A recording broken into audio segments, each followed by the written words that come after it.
Hello and welcome to the Place to Place podcast. I'm Claire Dewhurst, the director of City Nation Place, which is the forum for place brands and place marketing. The idea behind this podcast series is to create a chain of conversations between place branding leaders to give you the opportunity to listen in to honest conversations about their challenges, the solutions they're finding, and the opportunities they're exploring to ensure that their place brand strategies deliver real economic benefits. We're really thrilled that you've chosen to tune in, and I hope you enjoy the discussions. So welcome to the next link in the chain, episode 10. And yes, I am counting. I'm delighted to welcome back Scott Beck, Chief Executive of Tourism Toronto. Thanks so much, Scott, for giving us some more of your time. And Scott has asked us to set up a chat with Lyn Lewis-Smith, the Chief Executive Officer of Business Events Sydney. So it's my pleasure to welcome you as well, Lyn. Thanks for joining us. It's been quite a challenge, I know, to get all our time zones to work. I'm very much looking forward to this conversation. I think, Scott, you want to join those dots between tourism and business events. And I know that you're going to take the conversation into some really interesting directions. So over to you. Well, thank you very much. And first off, thank you, the State Nation Place, for putting this forum together. I've been a fan of the podcast, and I think your intent of creating the space for more dialogue is just an incredible opportunity for our industry. And thanks to Lyn for taking the opportunity to join me on this podcast. And I hope you're thinking about who you're going to invite, because that was, for me, it was very easy. I knew exactly who I was going to invite. I've always loved our conversation. So let's jump right in. So I think we both consider ourselves lucky to be working in destinations that have a very strategic look at the business event sector in terms of, not only what it does for us and sort of our teams and what we do, but how it impacts our respective economic ecosystem. So how does this focus on business events inform your organization's role in your community and what you do as it relates to the programming and elements of your DMO and what you're focused on? Great question to kick us off. And as you know, yes, we've had some great conversations, and there's a lot of synergies between Toronto and Sydney. And I think that's why we always enjoy catching up face to face and having a good chat about what's happening in our respective destinations. It is a great question because, what is our purpose at the end of the day? What do we do as DMOs, and particularly Business Events Sydney, focusing just on business events and the international marketplace?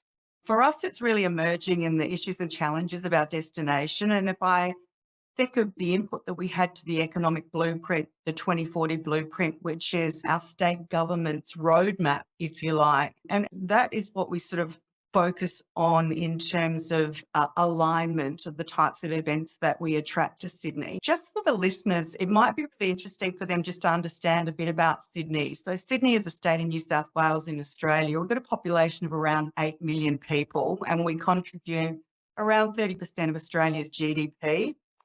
We have a big revenue stream from exports, and those exports have been predominantly fossil fuels and agriculture. And our whole economy is now transitioning to decarbonise and really see ourselves as a renewable superpower. And that means we have to look at different industries and transition from those fossil fuels and coal into these renewables. That's then set us up with about 6 innovation precincts, and we're really focused on 3, one around innovation and tech, one around med tech, and one is called the Aerotropolis. It's where we're building our second international airport, and there's space, freight and logistics, advanced manufacturing. So we've looked at the global meetings that rotate around the world. There's around 13,000, and we've looked at the events in those industry verticals and the events that are emerging in those emerging industries. And we're bringing the subject matter experts to Sydney to discuss and to debate the challenges that we have in transitioning our economy. So that's how we're contributing, and that's leading to investment into social and economic infrastructure. It's leading to trade opportunities in, new collar jobs as well in terms of attracting global talent. And I think it's all about creating value and co-creating value with international clients so you can give back to not only your government and your industry, but your community at large through the productivity gains from hosting these events. So it's pervasive. It sounds like it's part of research, it's part of the sales processes, every part of sort of have you aligned around this sort of idea of the blueprint and what those target areas were for your community. As you were engaged in the blueprint, and there's another element of sort of the leadership you've provided for our industry that I've always been just fascinated by. I always attribute it to you. I have no idea if you were the one that made it up, but you can go ahead and mum it if you weren't. This idea of the long tail impact of business events in our communities. I remember the first time I heard you say that, I was like, wow, what the hell is that? But then also, this sounds really cool. And so for you, I know that you've talked about this a lot. So what processes and structures have you put in place to really kind of specifically focus on this long tail impact and how it relates to the overall impact of the business events, and sort of now what you're doing to institutionalize that long tail impact and talk about it? Because it sounds a lot more than just about room nights. Oh, it's a lot more than room night, definitely. I mean, we're going back nearly 13 years now, where we commissioned the University of Technology, Sydney, to do this massive piece of longitudinal work for us. We actually looked back at around 10 international meetings that Sydney had hosted, and we surveyed the delegates, the practitioners and the researchers, the event owner, the sponsors and the exhibitors. And we surveyed them quite a way after the event had happened, because we wanted to know what had emerged post the event, and not just directly surveying them on satisfaction as the event owners do after every event pretty much, but leave it 6 to 12 months and then survey and see what the results were. And there was quite clearly 5 key indicators that came out, and what we call the 5 key legacies. One was around the networking. So networking had led to collaboration, global collaboration that led to innovation of new products and services. And I'll just give you an example on this one point, because I think this one's so powerful. Professor Ian Fraser was at a conference in Brisbane in 1982, and he met up with a couple of global colleagues. And that collaboration led to the vaccine, the cervical cancer vaccine, which has gone on to save millions of young girls and women's lives around the world. That came out of that one conference and that conversation that he had with several people from around the world in Brisbane. That's the networking. The other's around finding solutions to big problems and having the discussion and the debate on the ground at the conference and working through to, solve some big complex problems. Attracting funding and trade investment opportunities came out. Number 4 was influencing public policy. I've got some great examples we probably can't go into today, but they have led to driving real social change. And the final one is really about professional and personal growth. Each delegate took, new learnings, tools and techniques back to their personal and professional lives, and actually had an impact on productivity gains back in the workforce. So they're the 5 key things that came out of the research. And what we've learned from that is you can actually sit down with a client now with a strategic scorecard to work out, what is it of deep importance? What problems are they trying to solve? And then work through a scorecard and then measure that post the event. So we're actually doing it specifically with clients, and we're commissioned Meet for Impact, which is a Canadian company, to do a social impact framework piece for us. And we're just undertaking that work now. And we're going to be able to measure more deeply the social impact of hosting events. We're doing other things like working with the Department of Foreign Affairs, Trade, and making sure that our Indigenous community and our First Nations people and people from the Indo-Pacific are able to come to conferences in Sydney as well, because they then take back the new learnings into their developing countries. So there are a couple of the practical things that we're working on at the moment, but there's a menu of things that we have learned and are implementing, but I'm not giving away all my secrets. Darn it. And how was this long tail impact conversation? How did you engage what I would call the traditional tourism and hospitality community around these long tail impacts? Because those 5 things, I can see a line of sight, a direct connection to government, university, society, as you talked about, influencing public policy. How did you relate those to the sort of the traditional tourism and hospitality industry? It's really challenging. I won't deny that, because when you're talking to directors of sales and marketing of hotels and convention centres, they're really concerned their biggest concern is getting people through their doors and staying in the hotels. And so it is really a continuous process of educating and informing and changing the narrative, really changing the conversation that you're having with these individuals on a day-to-day basis. We do lots of forums during the year, and we always bring this research to the fore. The universities, I mean, it's pretty much embedded. They understand, they talk this language before we do. But for the tourism and hospitality industry, it's a battle. And I think we've got a long way to go, but we just have to keep educating and informing, because this is purpose driven. What we do, these outcomes, is why we get up in the morning. And we're hoping that we can, change the narrative and the understanding of the true value and how this industry is viewed globally. And you have to start in your own backyard. I would love to see at every international conference that we go to, ICA, Destinations International, PCMA, that the plenary session is about the real purpose of what we do in business events. And it's all about this legacy and impact. Challenge accepted. I will join you in that challenge, because it is sort of sometimes counterintuitive when so many of us came from the tourism and hospitality industry, and all the things we love about the communities we live in are defined by those 5 metrics. The vibrancy of the town, of the cities we live in, are some defined in those ways. They're not defined by how many hotel rooms we've sold, but that's also important. I'd just like to interrupt this chat for a minute. There's so much to take in and learn from the conversation that you might welcome a quick break. We're currently planning and building the agenda for the flagship City Nation Place Global Conference. And if you're enjoying listening to the thought leaders in this specialised world of place brands and place marketing, then I'm confident you'll want to be there. We'll be in London over the 9th and 10th of November, and you can find out more at citynationplace.com. Our speakers are from places as diverse as Barcelona, Costa Rica, Fiji, Tasmania, and Vancouver Island. So I hope to see you there.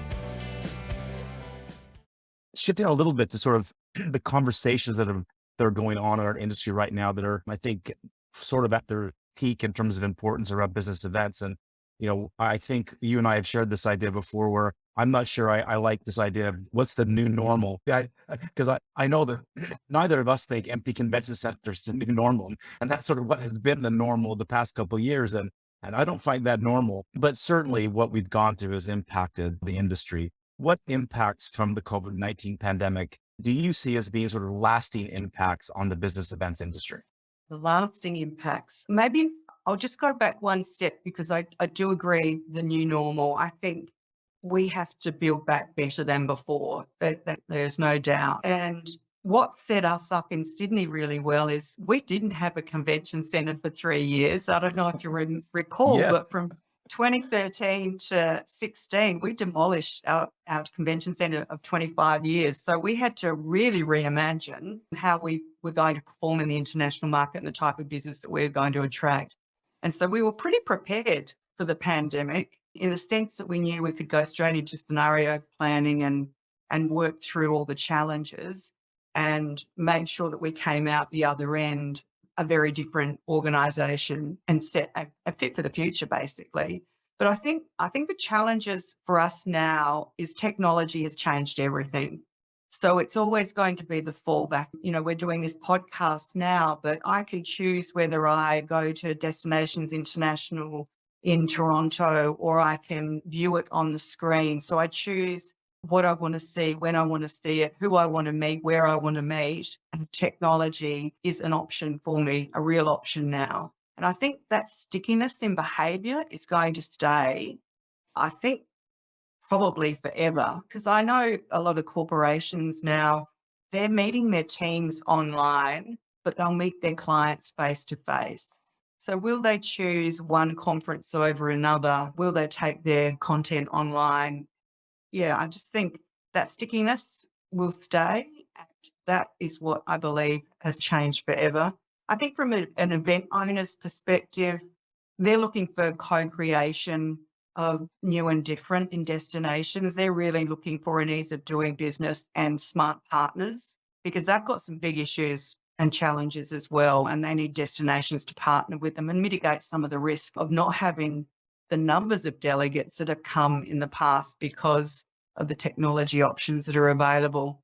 And I think one thing that's really coming our way that I'm not sure we're prepared for right now, and it's coming from the corporations, is ESG. So environment, social and governance. I think this is going to be a big agenda for corporations in what destinations they choose, and who is well prepared from a sustainability perspective to work with them to ensure that they're mitigating and, carbon offsetting and the like. I think those few things have changed forever.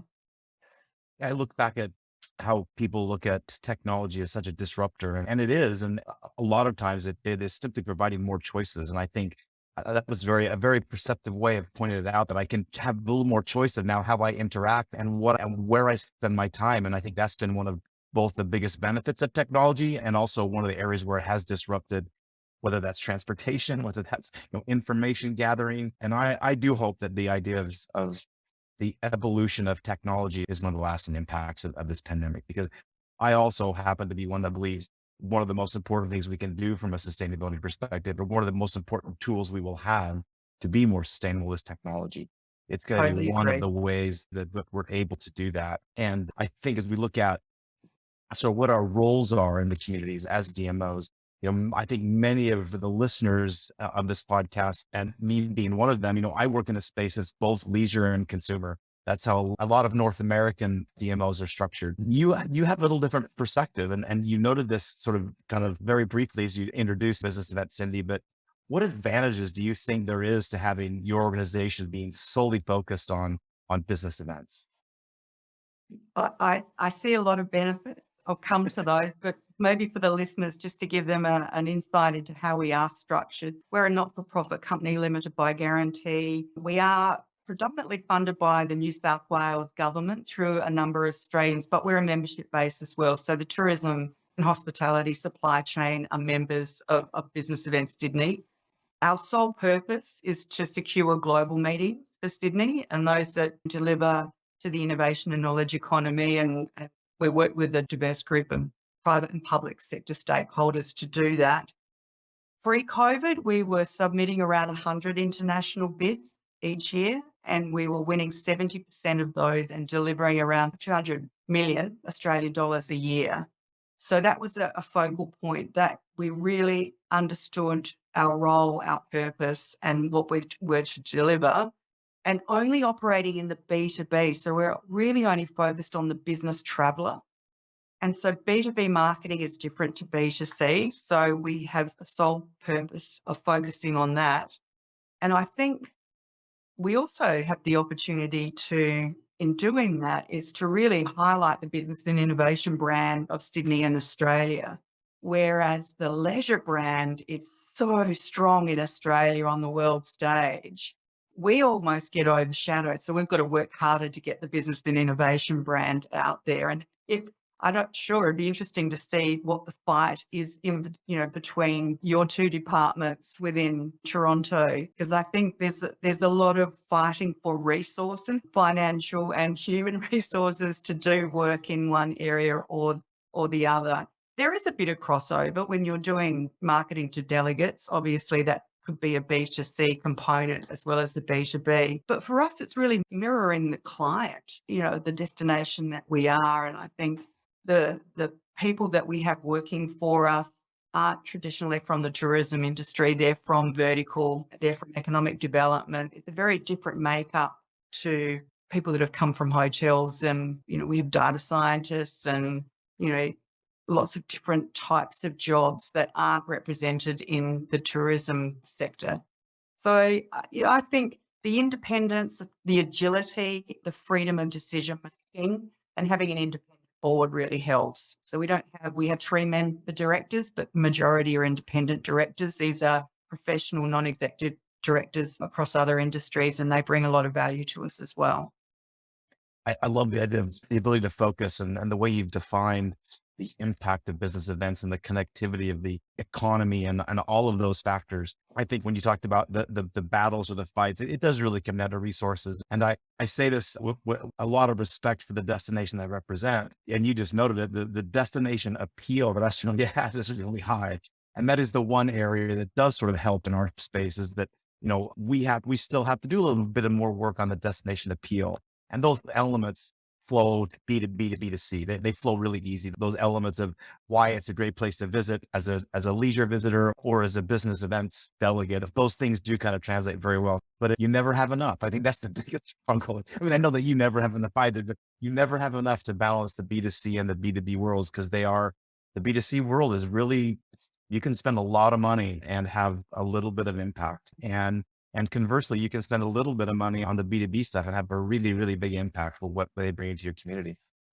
So I have one last question for you. So not pandemic aside, let's set the pandemic aside. What do you see as the biggest challenge for the global business events industry that we're going to face in the next couple of years? This isn't 10 years from now. This isn't next month, but in the next couple of years, as we cycle back from the impacts of COVID, and as you said, as we're building back better, what's our biggest challenge? Well, we've got immediate challenges, obviously airline capacity, cost of flights, tight labour market, visa. I mean, there's a lot of short-term challenges that we need to get through. Rather than long-term challenges, you know what? I think for me, it is that building back best and not better, and that takes courageous leadership. And I think, if we look at there's hundreds of DMOs all around the world, I think we need to take the learnings from the last few years and be ready for the next wave, because I think that will be another big challenge. And Chip Conley, I think he was the keynote at the DI conference in Toronto, and he talked about surfing and the waves. And I just think we need to be prepared for the next wave and take the learnings and be really courageous leaders and take a bit of risk. And you have to, if you want to innovate and build back best. So yeah, I probably think you just don't know what's going to come next, and just, be prepared and be courageous. Well, I can't wait I feel like a groupie, a Lyn Lewis-Smith groupie. I can't wait to see what you're doing. And I've always appreciated, again, your leadership, but more than anything, your willingness to share what you've learned and share your perspective. Every time we talk, I feel mentored, and I thank you for it immensely. I've enjoyed our time. Thank you for accepting my invitation to be part of this. And I can't wait to hear who you invite and what you choose as your topic. So thank you. And again, Claire, thank you for the opportunity to be here and for putting this podcast together as you have done for our industry. Always enjoy speaking to you, Scott. Really enjoyed this. Thank you. Thanks so much, Scott. And thank you, Lyn. Thanks for so generously sharing your thoughts and experience. And we'll be welcoming you back for the next link in this chain of conversations. I'm happy to share with our listeners that you'll be chatting with Rose Wangan-Jones, who is the Managing Director Marketing, Destination and Commercial with London & Partners, the marketing body for the capital city of the UK. So I look forward to it. Thank you. And thanks to our listeners for spending more time with us. We will see you again next time on the Place to Place podcast.